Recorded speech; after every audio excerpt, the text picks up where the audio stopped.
ఆంధ్రదేశాన్ని ఓ 30 ఏళ్లుగా ఒకే రకమైన సినిమాల వెల్లువ ముంచెత్తుతుంది. సినిమాల పేర్లు కూడా చాలా చిత్రంగా ఉంటాయి. అప్పటికే పెళ్ళి అయిపోయింది, మరి ఏం చేద్దాం? నిన్నే పెళ్ళి ఆడతా, వాడికి విడాకులు ఇస్తా అంటే క్యాప్ టైటిల్ పక్కన ఒకటి ఉంటుంది కదా సైడ్. అవును, వాళ్ళిద్దరూ ఇష్టపడ్డారు, అది చూసి మనం కష్టపడాలి.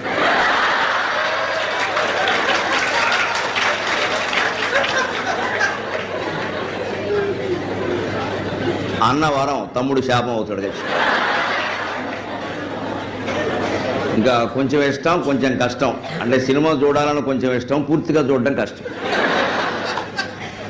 ఇవన్నీ చూశాక నాకు ఒక అనుమానం వచ్చింది. మీరు కూడా సినిమాలు చూస్తారా? ఏదో అవధానాలు అంటున్నారు, రామాయణ భారత ప్రవచనాలు అంటున్నారు, భక్తి టీవీలు అంటున్నారు, ఆధ్యాత్మికం అంటున్నారు, విదేశాలు తిరగడం అంటున్నారు. మీరు సినిమాలు చూస్తారంటే నేను మరీ ఎక్కువగా సినిమాలు చూడను. వారానికి 5, 6, మిగిలిన 2 రోజులు ఇలా ఖాళీగా ఉంటుంది. ఈ 2 రోజులు కూడా ఈ సభలు లేకపోతే ఈ పాటికి ఇంకా సినిమా హాల్లో ఉండాల్సిన మాట. చాలా సినిమాలు బాకీ ఉండిపోయినాయి. ఈ మధ్య వారం రోజులు బట్టి నిర్మాతలు గొడవ చేయడం వల్ల చాలా చూడలేకపోయాం, హాళ్ళన్నీ మూసేశారు. ఇవన్నీ చూశాక నాకు ఒక అనుమానం వచ్చింది. ఈ సినిమాల్లో కానీ మన లోకంలో కానీ అనేక రకాల అనుబంధాలు ఉన్నాయి, ప్రేమలు ఉన్నాయి. లోకంలో లేనిదే సినిమా వాళ్ళు చూపించరు. సినిమా వాళ్ళు చూపించడం వల్ల లోకంలో కొత్తగా కూడా కొన్ని వస్తున్నాయి, లేనివి కూడా నేర్చుకుంటున్నాం మనం. మొత్తం మీద లోకానికి చిత్రానికి చాలా అనుబంధం.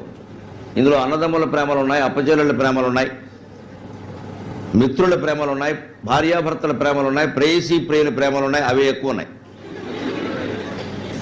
ఇవన్నీ చూశాక నాకు ఒక అనుమానం వచ్చింది, ఏది నిజమైన ప్రేమ అని. ఒకసారి ఆ విషయం చర్చించి మనం రంగంలోకి వెడదాం, వ్యక్తిత్వం ఏమిటో వికాసం ఏమిటో చూద్దామని ఇలా మొదలుపెట్టి. సగము దేహమునిచ్చి సాష్టాంగపడగాని భార్య ఏనియు ప్రేమ పంచబోదు. కుర్రాళ్ళందరూ గుర్తుపెట్టుకోవాల్సిన విషయం. ఇంజనీరింగ్ కాలేజీలో ఉండగా కనిపించిన ఆడాళ్ళంతా చాలా గొప్పగా కనపడతారు. మనకి బాగా తెలుసున్న విషయం, సినిమాల్లో చెబుతున్న విషయం, మనం చూసిన ఆడాళ్ళందరూ నవ్వరు, నవ్విన వాళ్ళందరూ మనల్ని ప్రేమించరు, ప్రేమించిన వాళ్ళందరూ పెళ్లి చేసుకోరు, పెళ్లి చేసుకున్న వాళ్ళందరూ కాపురాలు చేయరు. చాలా వడపోసుకోవలసిన విషయాలు, బాగా ఫిల్టర్ చేస్తే కానీ జీవితంలో అర్థం కాదు. అలా ఆలోచిస్తే కాస్త ముందు మగపిల్లలు తెలుసుకోవలసింది ఏమిటి అంటే, పెళ్ళయ్యే వరకు అమ్మాయి చాలా ఆకర్షణీయంగా కనపడుతుంది. అసలు ఐ లవ్ యూ అంటే చాలు ఇక మొత్తం ఇంకా స్వరం. రాముడి మీద పద్యం చెప్పండి అని అడుగుతారు, నిషిద్ధాక్షరే అంటారు. అంటే రాముడి మీద పద్యం చెప్పాలి అంటే నేను రా అనగానే మా నిషేధం అంటాడు. రామ అనడానికి వీళ్ళ, మరి రాముడి మీద వస్తాడు అంతే. రా అన్న తర్వాత మా అనకూడదు. పోనీ రాముడు రావాలి కదా, మా అనకూడదు కదా అని ఘ అందామని రాఘ అన్నాను అనుకోండి. నేను రాఘవ అంటాడు అనమాట. రాఘవుడు అంటే రాముడే కదా అని ఊహించి ఆయన వా నిషేధం అంటాడు. ఆ రాఘ అలాగే ఉండాలి, నువ్వేం వేస్తావో వెయ్యాలి, రాముడనే అర్థం రావాలి, రాఘవుడు అనడానికి వీలి. ఇది నిషిద్ధాక్షరి. ఇలా మొత్తం పాదానికి ఒక 10 అక్షరాలు చెప్పాలి, 4 పాదాల్లో 40 అక్షరాలు చెప్పాలి. మొత్తం పద్యం అంతా కలిపితే రాముడి యొక్క కథ రామాయణం రావాలి. అడుగడుక్కే ఆయన అడ్డుకుంటాడు. దీన్ని ఇంత గంభీరంగా మేము ఆలోచించి జాగ్రత్తగా ఏదో చేసుకుంటూ వస్తే మధ్యలో ఈ పక్కన కూర్చోబెట్టిన ఆయన పక్కకి లాగుతాడు. ఏమంటే దయ్యాలు రాత్రి ఎందుకు కనపడితే పగలు ఎందుకు కనపడమంటాడు. పగలు మనం ఉన్నాం కదా, అంతకంటే భయంకరంగా మనకి భయపడేవి కనపడలేదు. పగలు మనల్ని చూసి అవి భయపడతాయి, అందుకే కనపడవు. రాత్రి వాటిని చూసి మనం భయపడతాం. ఆయన చంద్రుడు పగలే, సూర్యుడు రాత్రి కాదండి, చంద్రుడు పగలు కూడా ఉంటాడు, నక్షత్రాలు పగలు కూడా ఉంటాయి. రాత్రి మొత్తం అవి ఎక్కడికి నాశనమో అక్కడే ఉంటాయి. పగలు మనకు కనపడవు, ఎందుకంటే సూర్యకాంతి కారణంగా. అంతే దయ్యాలైనా అంతేనైనా, నువ్వు నేను ఉన్నాం కదా దయ్యాల కంటే భయంకరంగా, అందుకని అవి కనపడవు. మనం రాత్రి మనం ఉన్నాం కాబట్టి అవి కనపడతాయి. ఈ సరదా సమాధానం చెబుతూనే మళ్ళీ రాముడు పద్యంలోకి వెళ్ళాలి. రాగా అన్నం తర్వాత ఏం వేసాం అన్న దాంట్లోకి వెళ్ళిపోవాలి. అందులో ఓ ప్రశ్న అడిగారు సరదాగా, ఏమంటే ఆడవాళ్ళకి పెళ్ళైతే మంగళసూత్రం ఉంటుంది, ఇదివరకు ఉండేది లేండి, ఇప్పుడు ఉండలేదు, అది కూడా ఫ్యాషన్ కింద. ఇప్పుడు మంగళసూత్రం అంటే రోజుకో మంగళసూత్రం. ఆకుపచ్చ చీర కడితే ఆకుపచ్చ గొలుసు, ఎర్ర చీర కడితే ఎర్ర గొలుసు, తెల్ల చీర కడితే తెల్ల గొలుసు. ఎప్పుడైనా శ్రావణ మాసం వచ్చినప్పుడు మంగళవారం శుక్రవారం సెంటిమెంట్ కాబట్టి మంగళసూత్రం వేసుకుంటారు, బాగుండదని జోము లేదు. అంతవరకు ఆ మంగళసూత్రాన్ని ఎక్కడెక్కడో పెడతారు. ఒక ఆవిడ చాలా తెలివిగా ఫ్రిడ్జ్లో పెట్టింది మంగళసూత్రం. ఎందుకంటే మా ఆయన 10 కాలాల పాటు చల్లగా ఉండాలండి, అందుకని.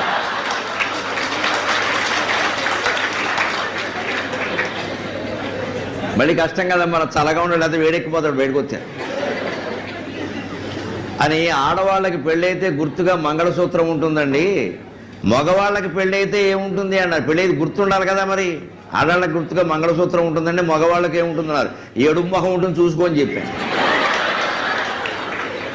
సభలో కూర్చుని ఎన్ని జోకులు వేసినా నవ్వకుండా ఏడు మొహం పెట్టుకున్నాడంటే వాడికి పెళ్ళై 10 ఏళ్ళు అయిందని అర్థం. ఇక నవ్వడు ఆ ముహూర్తం అందుకే పెట్టారు. అందుకే పెళ్లి కాకముందు ప్రేమలో పడేటువంటి మగపిల్లలు ముఖ్యంగా దృష్టిలో పెట్టుకోవలసింది, సగము దేహమునిచ్చి సాష్టాంగపడగాని భార్య ఏనియో ప్రేమ పంచబోదు. పెళ్లి కాకముందు సరదాగా తిరిగినట్టుగా ఉండదండి సంసార జీవితం, దాంపత్యం. వాళ్ళ ఆశలు వాళ్ళకుంటాయి, వీళ్ళ ఆశలు వీళ్ళకుంటాయి. ఎవరిని అనడానికి వీల్లేదు. ఎవరు తక్కువ కాదు, ఎవరు ఎక్కువ కాదు, ఎవరు ప్రత్యేకించి మోసం చేసేవాళ్ళు కాదు, మోసంలో పడేవాళ్ళు కాదు. అవకాశం వస్తే ఎవరైనా చేస్తారు, అమాయకులైతే ఎవరైనా పడిపోతారు. సగం దేహం ఇచ్చి సాష్టాంగ పడినా సరే తర్వాత కాపురం సక్రమంగా ఉంటుందని చెప్పలేమమ్మా. 50 ఏళ్ళు వచ్చినా గొడవలు వస్తూనే ఉంటాయి. అలాగే ఆడపిల్లలు కూడా చాలా జాగ్రత్తగా ఉండాల్సిన విషయం. అడుగడుగున పడి మడుగులు తినగాని పతిదేవుడు ప్రణాసాష్టాంగ భావమిడడు. అడుగడుగున పడి మడుగులు తినగాని పతిదేవుడు కటాక్ష భావమిడడు. ఈ భర్త అనేటువంటి వాడు పెద్ద మనిషికి అడుగులకి మడుగులొత్తే సేవలు చేసేవారు. నిన్న మొన్నటి వరకు అలాగే చేసేవారు, ఇప్పుడు అలాగే చేస్తున్నారు. భర్త భర్త భర్త అని మొగుడు పిల్లల కోసమే కదండి. చదువులు మానేసి, ఉద్యోగాలు మానేసి, అన్నీ మానేసి సంసారాలకు అంకితం అయిపోయి ఉన్న తల్లులు ఎంతోమంది ఇక్కడ పిల్లలందరికీ ఉన్నారు. వాళ్ళ కష్టం ఫలితంగానే మీరు ఇక్కడ చదువుకుంటూ ఉన్నారు. నిజం చెప్పాలంటే ఈ దేశంలో ఎంతోమంది స్త్రీలు ప్రాచీన కాలంలో చదువు మానేయడం వల్లనే ఈ దేశంలో మగాడికి ఆడాళ్ళకి భేదం లేకుండా అందరికీ చదువు వచ్చింది. వాళ్ళు మానేసి మనకు వచ్చేలా చేశారు, వాళ్ళు త్యాగం చేశారు మన కోసం. మా అమ్మగారు 3వ తరగతి చదివి మానేసింది. ఆ వయస్సులో ఆవిడకి 3వ తరగతితో మానేసింది. 9 ఏళ్ల వయస్సులో పెళ్ళయింది మా అమ్మగారికి. మా నాన్నగారికి అప్పుడు 11 ఏళ్ళు. అప్పుడు అలాగే జరిగేవి పెళ్ళిళ్ళు. 3వ తరగతి చదివి మానేసింది ఆవిడ. కానీ 9 మందిని కంది ఆవిడ సంతానం. 9 మందిలో నేను 9వ వాడిని, లాస్ట్ అండ్ ఫైనల్. నన్ను కూడా 300 అష్టావధానాలు, 100 శతావధానాలు, 1 సహస్రావధానం చేసి ఇలాగ 500 మంది విద్యార్థులు కాకుండా 1000 మంది విద్వాంసులు కూర్చొని ఉంటే వాళ్ళు అడిగినటువంటి పద్యాలు 1000 పద్యాలని 20 రోజుల్లో 4 వాయిదాల్లో రోజుకు 1 పాదం చెప్పను. మొదటి రౌండ్లో అందరికీ 1000 మందికి 1వ పాదం మాత్రమే. మళ్ళీ 5 రోజుల తర్వాత 2వ ఆవృత్తి వస్తుంది, 2వ రౌండ్, సెకండ్ రౌండ్. దాంట్లో ఎవరు లేచి నిలబడతారు ఊరికే, మీ పేరు ఇది, మీరు అడిగిన పద్యం ఇది, నేను చెప్పిన పాదం ఇది అని మొదటి పాదం చెప్పి మళ్ళీ 2వ రౌండ్లో 2వ పాదం చెప్పాలి. అలా 10 రోజులు అయ్యాక 11వ రోజున 3వ రౌండ్ మొదలైనప్పుడు 2 పాదాలు పాదం అప్పగించి 3వ పాదం చెప్పాలి. మళ్ళీ 15 రోజులు అయ్యాక 3 పాదాలు ముగించి అప్పగించి 4వ పాదం చెప్పాలి. ఇలా 4, 5, 20 రోజుల్లో 1000 మందికి 1000 పద్యాలు పూర్తి చేసి 21వ రోజున 1000 పద్యాలు ఎక్కడ పుస్తకం చూడకుండా, సెల్ ఫోన్ లేకుండా, స్మార్ట్ ఫోన్ లేకుండా, కంప్యూటర్ లేకుండా కేవలం బుర్రలో పెట్టుకుని 1000 పద్యాలు అప్పగించాలి. అలా అప్పగించగలిగిన ధీశాల కింద 3వ తరగతి చదివిన మా అమ్మ నన్ను తయారు చేసి,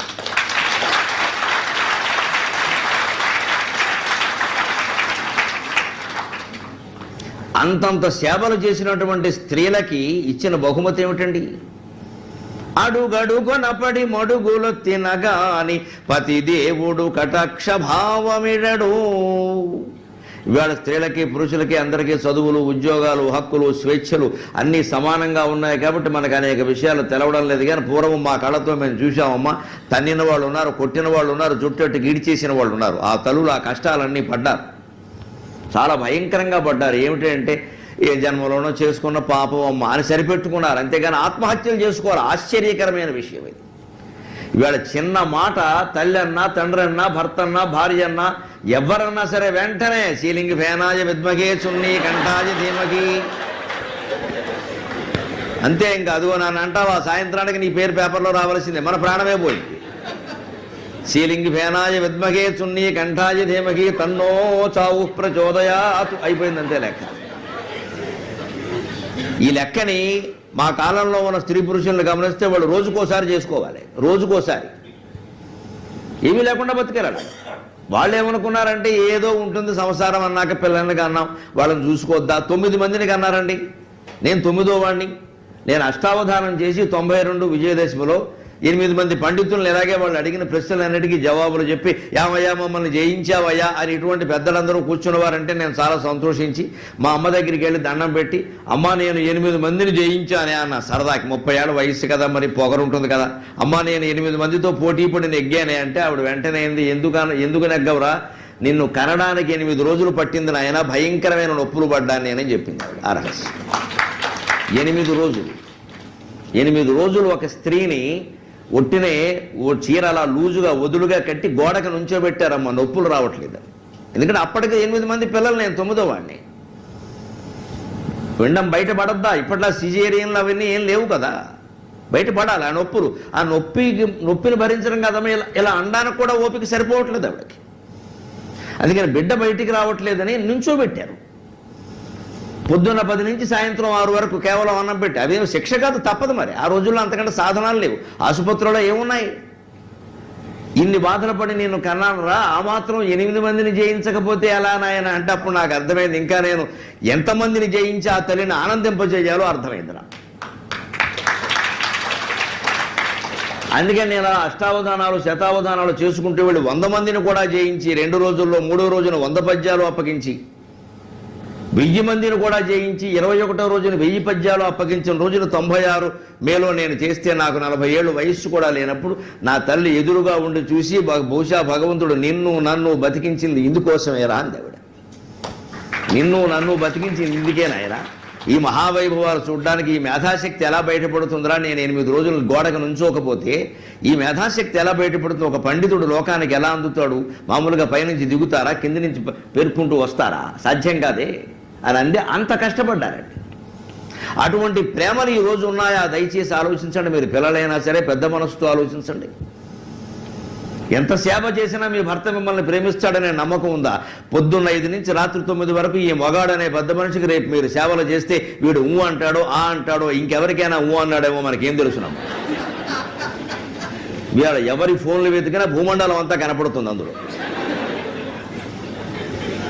అందుకే ఒకరి మీద ఒకరికి నమ్మకాలు లేవు ఏమో అందులో ఏమున్నాయో రాత్రి 11 గంటలకు పడుకుంటాడు పిల్లడు 11 అయినా పడుకోడు కాలేజీకి రాడు పడుకోడుగా తల్లిదండ్రులకు నిద్ర వస్తూ ఉంటుంది పడుకుంటే వీడు ఏం పంపుతాడో ఏం మాట్లాడతాడో ఏం చూస్తాడో టీవీలో అని ఒక బెంగ అందుకని ఏం చేస్తాడు పడుకోరా అంటే పడుకుంటాడు దుప్పటి కూడా మూసికెడతాడు కానీ తర్వాత ఓ పావు గంటకు చూస్తే ఆ దుప్పట్లోంచి ఒక దివ్యకాంతి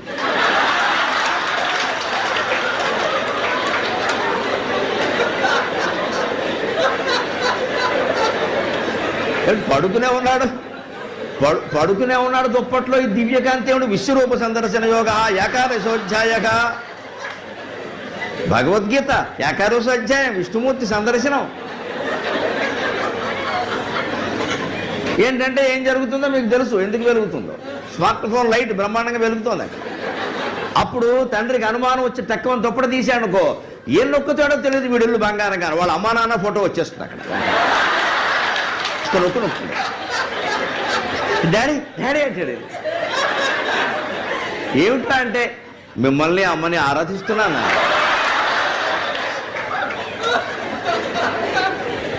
అదేమిట్రా దుప్పట్లో ఆరాధించాలా దీన్ని దుప్పటి ఆరాధన అంటారమ్మా కార్తీక మాసంలో చేస్తే మహాపుణ్యం పాపం ఈ అమాయకపు తండ్రి తల్లి ఏమిటమ్మా వాడికి నేనంటే చాలా అసలు ఇంతకంటే వెర్రాడవాడు ఉన్నాడు ఇక్కడ ఎందుకంటే వీడు ఇంజనీరింగ్ చదవలేదుగా వాడు చదివాడు కానీ ఈ పాప ఎనప కొట్లోనో ఇస్త్రీ కొట్లోనో పనిచేస్తూ కూర్చున్నాడు ఈయనకని తిరిగితే ఎట్లా ఎక్కడ నమ్మేసి వెళ్ళిపోతాడు మళ్ళీ ఇలా 30గానే బాగున్నా హవారియే వెంటనే వెళ్ళిపోతుంది అక్కడికి didn't see my message why not responding ఇక్కడ అర్ధరాత్రి 12ంటికి రెస్పాండింగా ఇన్ని రకాల మన ఆలోచనల్ని మనమే రహస్యంగా దాచుకునేటువంటి అవకాశాలు ఉన్న చోట నమ్మకానికి అవకాశం ఉండదు చాలా ఉండదు అందుకే ఇవాళ ఏది నిజమైన ప్రేమో తేల్చుకోవలసిన అవసరం మాకు లేదమ్మా మేమన్నీ ఆస్వాదించాం అనుభవించాం భగవంతుడు ఎప్పుడు పిలుస్తాడని చూస్తున్నాం దానికి సిద్ధంగా ఉన్నాం అది వేరే విషయం మీరు ఆలోచించుకోవాలి బాగా ప్రేమించినంత తేలిక కాదు పెళ్లి చేసుకోవడం కానీ పెళ్లి చేసుకున్నంత తేలిక కాదు కలకాలం కాపురం చేయడం అందుకని అంతకుముందే చాలా విషయాలు నేర్చుకోవాలి చదువుతో పాటుగా నేర్చుకోవాలి అదే వ్యక్తిత్వ వికాసం అంటే పోనీ ఉపాధ్యాయులు ఏమైనా విద్యార్థుల్ని ఉరికే ఉచితంగా అలా అభిమానిస్తారా అంటే ఎవరు అభిమానిస్తారండి వాళ్ళకి 2 కావాలి బాగా చదవాలి పైగా మా ఉపాధ్యాయులకు లక్షణం ఉంటుంది, నేను ఉపాధ్యాయుడే కదా,